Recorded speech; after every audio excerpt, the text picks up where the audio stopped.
भाई आखिर ईरान की लड़ाई अमेरिका और इजराइल से है तो वो दुबई, बहरान और कुवैत और आसपास की कंट्री में क्यों मिसाइलें छोड़ रहा है? इसके पीछे भी एक बहुत गहरा कारण है। लेकिन पूरी दुनिया में जब भारत होली की तैयारियां कर रहा था, होली खेल रहा था, तभी इंडिया के अलावा बाकी देश में दिवाली मन रही थी, यानी कि धमाके हो रहे थे। चाहे वो ईरान हो, इजराइल हो, यूएसए हो, बहरान हो, कुवैत हो, अफगानिस्तान हो, सब जगह धमाके हो रहे हैं। अब इसका कारण क्या है? देखो, ईरान के सुप्रीम लीडर खामेनेई को तो मार दिया गया यूएसए द्वारा। खामेनेई जो है वो एक ज़्यादा कॉन्फ्रेंस में बैठा हुआ था और ऐसा बताया जा रहा है कि खामेनेई के साथ साथ उसके बेटी, दामाद और ग्रैंड चाइल्ड की भी डेथ हुई है इस हमले में। अब वैसे तो काफ़ी सारे सुप्रीम लीडर और भी मारे गए हैं ईरान में, और यूएसए ये दावा कर रहा था कि भाई जो ईरान का जो मेन पावर जिनके हाथों में थी ना, जो लीडरशिप निभाते थे, उन सब की डेथ हो चुकी है। लेकिन ईरान में अभी भी ये बोला है कि वो बदला लेंगे इन सब की मौतों का।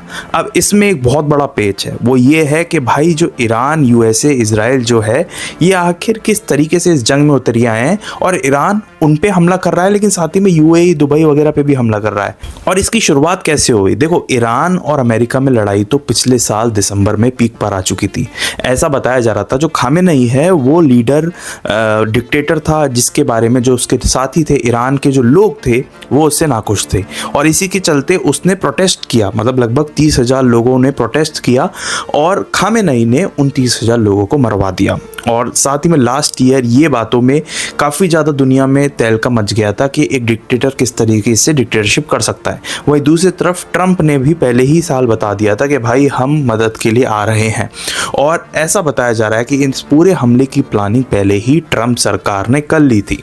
अब हाल फिलहाल में 25-26 फरवरी आपको याद होगी कि मोदी जी इजराइल होकर आए थे।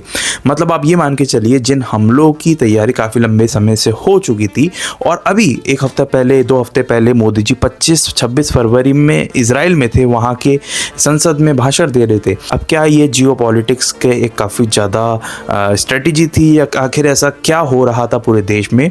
और फिर अचानक से ईरान पर हमला बोल देता है, और साथ ही में ईरान पर इतना ताबड़तोड़ हमला